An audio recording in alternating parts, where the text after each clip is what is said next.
السلام علیکم۔ دی سویلین کے پلیٹ فارم سے ابرار رشید آپ کی خدمت میں پاکستان کے حوالے سے دو بڑی خبروں کے ساتھ حاضر ہے، لیکن اس سے پہلے میری آپ سے درخواست کہ اگر ابھی تک آپ نے میرے چینل کو سبسکرائب نہیں کیا تو اسے سبسکرائب کر لیجئے، جو بیل آئیکن یا گھنٹی کا بٹن ہے اس کو ضرور پریس کر دیجئے گا۔ آپ کا بہت بہت شکریہ۔ پہلی خبر تو یہ ہے کہ حکمران جماعت تحریک انصاف نے یعنی پاکستان تحریک انصاف نے آج سے جنگ اور جیو کے بائیکاٹ کا اعلان کر دیا ہے۔ دوسری خبر یہ ہے جو اس سے بھی زیادہ اہم خبر ہے کہ پاکستان تحریک انصاف کی پنجاب سے ایک بڑی وکٹ گر چکی ہے۔ وکٹ گرنا آپ کو یاد ہوگا، ہمارے کپتان وزیر اعظم صاحب جب اپوزیشن میں تھے تو وہ یہ فرماتے تھے کہ آج نون لیگ کی ایک وکٹ میں نے اڑا دی، آج دوسری وکٹ اڑا دی، آج تیسری وکٹ گر گئی۔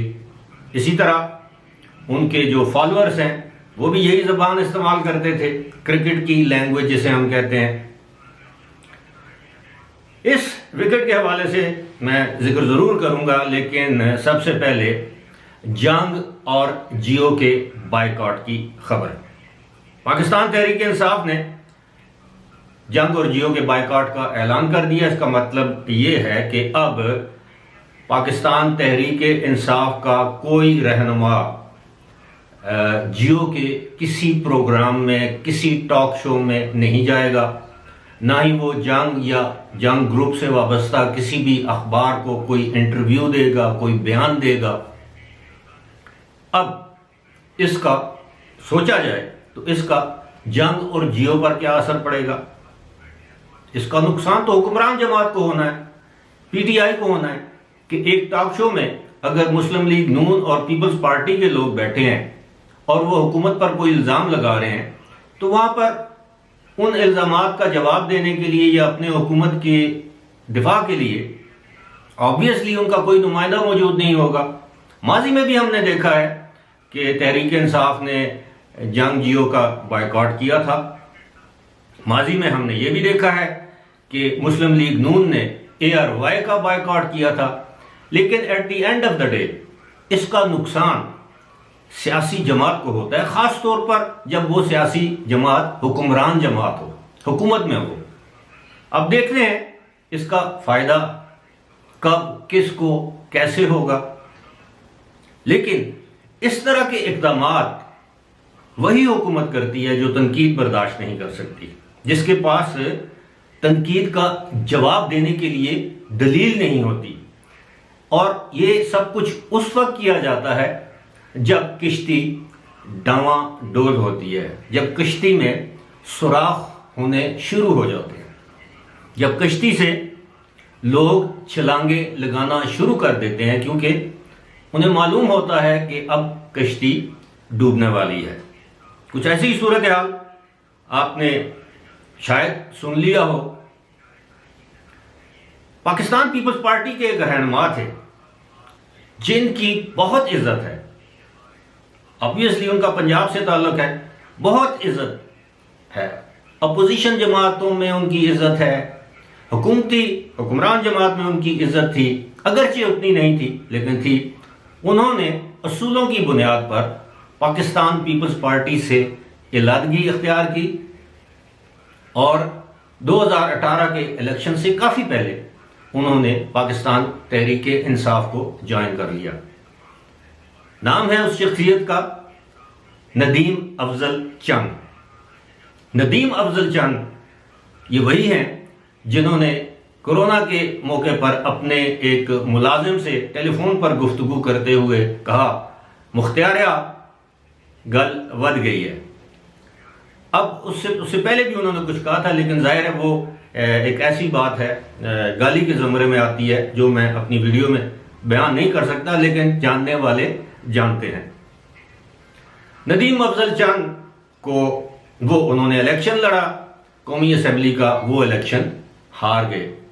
اس کے بعد وزیر اعظم نے ان کو اپنا مشیر مقرر کیا اور وہ وزیر اعظم کے یا وزیر اعظم ہاؤس کے سرکاری ترجمان بن گئے۔ تقریباً وزیر کے مساوی یہ عہدہ ہوتا ہے، لیکن اس دوران بھی وہ کسی ٹاک شو میں آئے، انہوں نے کبھی بھی اپنی سابقہ جماعت یعنی پاکستان پیپلز پارٹی یا اس کے رہنماؤں کے خلاف کوئی ہرزہ سرائی نہیں کی، بلکہ کسی سیاسی رہنما کے بارے میں انہوں نے کبھی کوئی ایسی بات نہیں کی جس سے ان کی تضحیک ہوتی ہو۔ ہمیشہ شائستگی کا دامن تھامے رکھا۔ اور ندیم افضل چاند کے بارے میں یہ بھی بتاؤں، جب پیپلز پارٹی کی حکومت تھی تو یہ پبلک اکاؤنٹس کمیٹی کے سربراہ بھی رہے ہیں قومی اسمبلی میں، اور یہ بہت بڑا عہدہ ہوتا ہے۔ اپنی شائستگی کی وجہ سے، ڈیسنسی کی وجہ سے، صاف گوئی کی وجہ سے، حق کو حق، سچ کو سچ کہنے کی وجہ سے وہ مشہور ہیں، اور پاکستان میں شاید ہی چند انگلیوں پر گنے جانے والے اس طرح کے سیاست دان ہوں گے۔ اب ندیم افضل چاند نے اپنے پورے پینل، اپنے علاقے کے پورے عمائدین جو ان کا گروپ ہوتا ہے، ظاہر ہے ہر سیاسی شخصیت کا ایک گروپ ہوتا ہے، اپنے گروپ کے ہمراہ انہوں نے لاہور میں بلاول بھٹو زرداری سے ملاقات کی ہے۔ رسمی اعلان باقی ہے کہ وہ کب پیپلز پارٹی جوائن کرتے ہیں، یعنی کب اپنے پرانے خاندان کے ساتھ دوبارہ جڑ جاتے ہیں یا اس خاندان میں شمولیت اختیار کرتے ہیں یا اپنے پرانے گھر واپس جاتے ہیں۔ اب بظاہر یہ کوئی اتنی خاص خبر نہیں ہے، لیکن لوگ سمجھتے ہیں کہ ندیم افضل چند نے جب وزیر اعظم عمران خان کے بطور ترجمان استعفیٰ دیا، استعفیٰ انہوں نے اصولی بنیادوں پر دیا۔ انہوں نے کہا کہ جناب آپ کی کابینہ میں متعدد مرتبہ انہوں نے کابینہ کے اجلاس میں یہ کہا کہ جی کابینہ میں ایسے لوگ بیٹھے ہوئے ہیں جنہوں نے چینی اور آٹے اور تیل پیٹرول کی ذخیرہ اندوزی سے اربوں روپے کمائے ہیں، ہم لوگ ٹی وی ٹاک شوز میں جا کر ان کا دفاع کیوں کریں؟ آپ ان کا محاسبہ کریں، ان سے احتساب شروع کریں۔ ظاہر ہے یہ بات نہ تو کپتان کو پسند آئی نہ ان کے رفقا کو آئی، کیونکہ انسان جب اقتدار میں ہوتا ہے تو اس کے ارد گرد جو لوگ جو حصار بنا لیتے ہیں خوشامدی، وہ اس کو اندھا بھی بنا دیتے ہیں، بہرا بھی بنا دیتے ہیں۔ وہ کسی اور کی بات سننے کو تیار ہی نہیں رہتا، وہ سوائے خوشامد کے، اچھی باتوں کے کوئی اور بات سننا پسند نہیں کرتا۔ یہی صورتحال ندیم افضل چند کے ساتھ تھی۔ انہوں نے تقریباً 1.5 سال پہلے اپنے عہدے سے استعفیٰ دے دیا۔ وہ دن اور آج کا دن انہوں نے کبھی کسی ٹاک شو میں جا کر کوئی بات نہیں کی، کوئی بیان نہیں دیا، سوائے مجھے یاد ہے کسی یوٹیوبر کے ساتھ ان کے ذاتی مراسم تھے تو اس کے ساتھ انہوں نے کوئی سوشل میڈیا پر یوٹیوب پر کوئی 15-20 منٹ کا ان کا انٹرویو تھا، اس میں بھی انہوں نے کوئی ایسی بات نہیں کی جس سے یہ ظاہر ہوتا ہو کہ وہ وزیر اعظم عمران خان کے خلاف ہیں یا تحریک انصاف کے خلاف ہیں۔ انہوں نے کہا جی کہ میں مس فٹ تھا، میری باتیں لوگوں کو ناگوار گزرتی تھیں اور میں نے مناسب سمجھا کہ میں اپنے اس عہدے سے استعفیٰ دے دوں۔ اب ندیم افضل چند جو ہیں یہ پہلی وکٹ ہے۔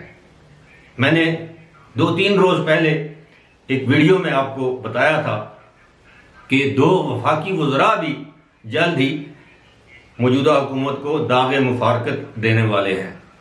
میں نے آپ کو یہ بھی بتایا تھا کہ بہت سے لوگ اب تیار بیٹھے ہیں، یہاں تک کہ اب تو کہا جا رہا ہے کہ جناب وہ کسی فلم میں پوچھتا تھا نا وہ کہ کتنے آدمی تھے،